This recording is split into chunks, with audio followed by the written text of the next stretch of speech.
Chelsea have been crowned champions of the world after a great performance on top of the champions of Europe, PSG. And I can say that I don't believe anyone saw that coming. Even if you thought that Chelsea were going to win, you definitely did not see it going that way. Pro-Chelsea crowd in New Jersey today it was, and you could hear them. You could hear them through different points of the match, and it was really a nice shift change. And maybe that final baton passing, showing that the Club World Cup is growing in stature, along with other events that happened later in the game. The most evident moment of this was when Chalobah made a tackle, and you see the crowd erupting, almost as if a goal was scored. That's the kind of thing that I love to see, and that's the kind of thing that would make a Chelsea fan very proud to see. The pro-Chelsea crowd might not be a total surprise, as in the US there is a greater amount of people watching the Premier League specifically, but they really showed out today. And Chelsea fans overall should be proud, as I know they are, celebrating this Club World Cup championship, crowning yourselves as world champions. And Chelsea dominated this match throughout the entirety of the match, really, and did what PSG do best. Now, I said in my preview that was released a little later due to copyright issues that what Botafogo did well is, one, they expected PSG to press, and they planned a way to get through it quickly, through quick passes as well as long balls possibly. And that's what Chelsea did the best. They leaned onto what they have: youth, speed, and talent. Cole Palmer in the beginning of the match was essential. There was a few moments where I liked that he kind of hesitated, kept the ball for one, maybe two touches extra, and that just threw off the PSG players as multiple Chelsea players were making runs, and it just gave him the ability to really see everything and choose his moments. He did it perfectly on his second goal, where he hesitates again and then creates the space and slides it into the left corner. PSG just never really got a grip of the game. They couldn't find their feet, and that's what Chelsea did so well. By the time PSG maybe had time to start linking their passes, they were already down a goal. They were already climbing a mountain, and Chelsea took every chance they could to put them on the knife, to be incisive, and make sure that they were paid for every mistake they made. This was no total walk in the park, and that could be shown through Robert Sanchez's 3 big saves. He had one from a header from João Neves, and then a big one later where he saves it to the corner to his left. He also had the huge save against Dembele. As the ball deflects, it comes nicely to Dembele right in front of the goal, but he can't finish it as Robert Sanchez makes a big reaction save to his right, and he just deserves at least a shout at the man of the match. It will go to Cole Palmer or not João Pedro. It went to Cole Palmer, who scored both goals, but Robert Sanchez really deserves his praise and for his performance today. And for Chelsea, the game was really won at halftime already. You're already up 3-0, and then it's just maintenance in the rest of the game, and they did that. And because of that, we all have to applaud Enzo Maresca. And I know that there's a few YouTubers and few people out there that were questioning Maresca, and they'll have to be the first ones to own up to it, because he's done his bit, and he actually went back to a move that was controversial earlier in the tournament, putting Reece James in the midfield, and I saw that criticized a lot. But today it ended up one of the reasons they were able to nullify what PSG do. Putting that extra man in the midfield just meant a smaller space for PSG to work with, and as long as they were tight with a nice defensive core in the midfield with Moises Caicedo there and Enzo Fernandez as well, who typically, although for Chelsea plays higher up the field, can play a very heavy defensive-ish role in that midfield, and that just created a space that PSG were not comfortable working with ever. And that really just nullified their ability. And if you then combo that with their quick ability to play and move the ball forward through long balls and speed, that just created a recipe for disaster for PSG. So Enzo Maresca got his tactics right. He put the right mentality on his players, and he set them up to win this game, and they did. A funny game that this football thing is, because now Enzo Maresca, who might have been questioned before, now seems to be sitting at the top of the world, quite literally. And going into this next season, they have a few pieces that look right, and a few pieces to work with. For example, I see a world where Delap and João Pedro can play together. I also see a world where just Delap and João Pedro are two different options. Delap looks really good. He looks like a very complete striker, a Harry Kane-esque type of player.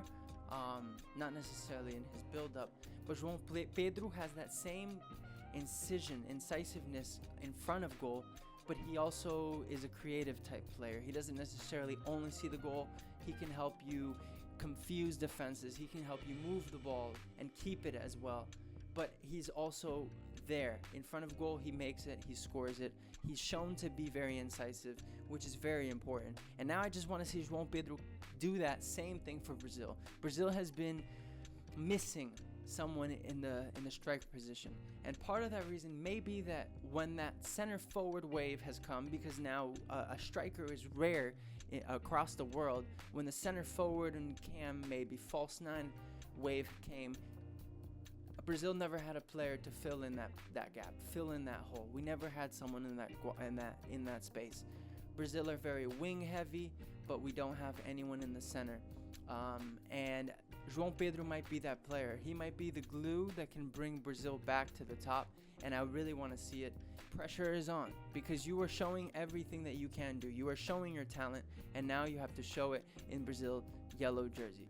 A small shout out to the worst halftime show, not based on it being bad, but just nobody in this sport wants a halftime show. The only place they're getting away with this is in the US itself. I think a halftime show, I'm pretty sure it makes the halftime longer than it should be, and nobody cares. Nobody cares. I don't care. I don't think anybody does. It never really sounds good. It doesn't really sound good on the TV. It doesn't sound good in the stadium. I just don't think it's a good idea. Now, the Super Bowl has its thing, has a halftime show. Don't do it for this. If anything, I would like to see almost a crowd battle, let's say. What if we did, we pushed fan groups to in the beginning of finals, do their best tifos and mosaics and stuff, and sing their songs against each other. So I don't know, that would be sick. That would be something more natural to the culture of football, what it is already. But yeah, terrible halftime show. I'm not going to waste too much time on it. Nobody wants it. That's just it. I just want to make that clear. Yeah, don't do it anymore. For PSG, I guess the one player I didn't want to have to call out, he's a fellow Brazilian, but Beraldo really had a shocker. And PSG really did miss Pacho with that red card against Bayern, because they needed him today. Beraldo did not play well. But honestly, PSG overall didn't play particularly well. They just couldn't find their feet. So you can expect that if every starter player can't find their connections with each other, the one player coming in probably won't either, right? The one kind of positive in a negative that you could take as well is PSG's frustration at the end of the game. I know it's not a good sight to see, and I think the way that it dragged on for so long is even worse. But at the same time, as someone who likes the sport and wants the players to care, I think that showed that they do care. I think that showed that these players care. They wanted to win. They're frustrated that they didn't. They're frustrated with the result, and they showed their frustration. Special shout out to two players, one being Cucurella. Cucurella, what a player. Honestly, applause for Cucurella. Real quick applause for him. A little curl shake in your honor, because you run out there, you do your thing, you don't tie up your hair, you just run out, you let it wiggle, it's part of it, and you played amazing. You had a beautiful cutout where it could have been a PSG goal. You're just always active, going forward as well, and I personally have been a hater. To myself, I've said, Cucurella, he's always here, you know? Honestly though, beautiful. I've changed. I'm a Cucurella fan now. I am officially a Cucurella fan, okay? And now, second of all, I want to give the second, not applause, but I just want to say a shout out to João Neves, because you have to have some big balls to pull his hair right there. João Neves did what a lot of players have thought about doing.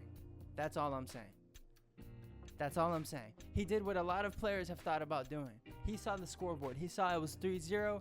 He said, you know what? This guy. He said, this guy. That's it. He said, I'm pulling his hair. I know I'm going to get the red card. And he got the red card as he should have. But he said, I'm going to do it, man. I'm gonna do it. I'm sick of it. I'm sick of seeing this. I'm sick of it. I'm running around. I'm seeing his hair everywhere. And I'm sick of it. I'm pulling it. So you know what? Big balls on João Neves for that. And I guess a round of applause for you too. PSG, don't beat yourselves up too much. Go home, rest now, and focus on next year. For Chelsea, celebrate. If you're a Chelsea fan, celebrate even harder because the future looks bright. They say London is blue, but today the whole world is blue as well. Congratulations, Chelsea, world champions 2025. Like this video, subscribe.